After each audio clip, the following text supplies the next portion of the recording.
Bonjour à toutes et à tous, nous allons parler de la nucléosynthèse aujourd'hui dans ce podcast. Ça joue un rôle essentiel dans la création des atomes dans l'univers. Nous allons voir ça avec mon compère, Dr Nathan. Bon, aujourd'hui c'est un peu exceptionnel parce qu'on est sur des tracteurs tondeuses, nos bolides. Évidemment.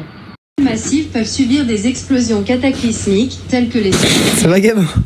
Commençons par le commencement. Les étoiles naissent à partir de nuages, de gaz et de poussière interstellaire. Sous l'attraction gravitationnelle, les nuages se contractent et s'explosent, générant de nombreuses pressions et températures à leur centre.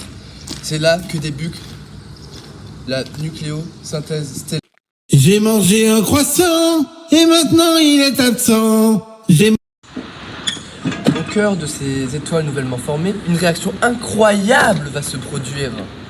C'est la fusion nucléaire.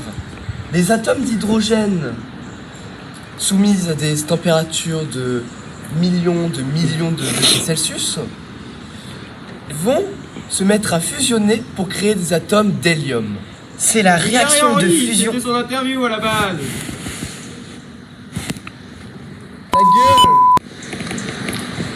C'est la réaction de fusion nucléothermique de l'hydrogène en hélium, source de l'énergie libérée par les étoiles. Et bien évidemment, Voilà, Jamy. mais voilà Thierry. J'ai mangé un croissant et maintenant il est absent. Cependant, la fusion ne s'arrête pas à la formation d'hélium. Les étoiles peuvent se fusionner avec de l'hélium pour créer des éléments encore plus lourds. Par exemple, deux noyaux d'hélium peuvent se fusionner pour créer du beryllium, qui peut à son tour se fusionner avec un noyau d'hélium pour créer du carbone. Le carbone peut capturer un proton pour se transformer en azote.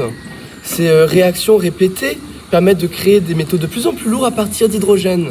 En résumé, l'hydrogène avec de l'hydrogène fasse de l'hélium, et plus il accumule de protons, plus le métaux devient lourd. Un proton, ça devient plus lourd, plus un proton, ça devient plus lourd, etc. J'ai mangé un croissant et maintenant il est absent. L'évolution d'une étoile dépend de leur masse. Pour les petites ou moyennes étoiles comme notre Soleil, ils vont un jour terminer leur réservoir d'hydrogène. Ils vont se tourner vers les fusions d'hélium ou de métaux plus lourds.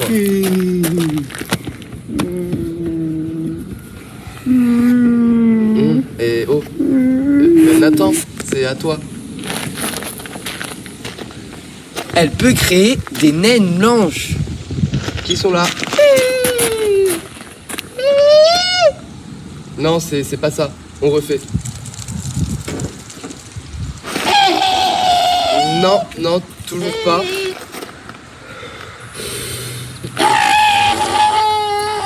Voilà. Croissant et maintenant il est absent. Afin d'enrichir notre compréhension, explorons d'autres mécanismes importants. Les rayons alpha, qui sont des noyaux d'hélium, peuvent être éjectés par des réactions de fusion dans les étoiles. Lorsqu'ils entrent en collision avec d'autres noyaux, ils forment de nouveaux éléments plus lourds comme l'oxygène ou le carbone. Alors, les rayons bêta sont émis lors de la désintégration. Dégage. Non, mais regarde-moi. Donc, les rayons bêta sont émis lors de la désintégration radioactive d'isotopes instables. Cela transforme certains éléments légers en éléments plus lourds. Par exemple, le carbone 14 va se transformer en azote 14 qui est plus lourd que le carbone. La capture de neutrons est un processus qui se passe lors des lieux riches en neutrons tels que les supernovas. Les noyaux absorbent des neutrons pour faire des isotopes plus lourds et aider à que ça fasse des atomes de plomb.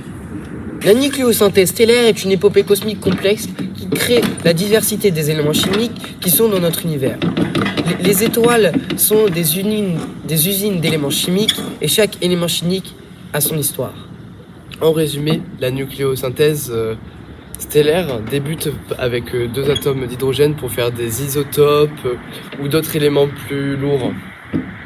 Merci d'avoir suivi notre podcast vidéo. On se retrouvera dans un autre podcast vidéo pour parler des attaques de phoques en Russie et les attaques de singes en Amérique du Sud et en Afrique du Nord, au Mali et au Sahel.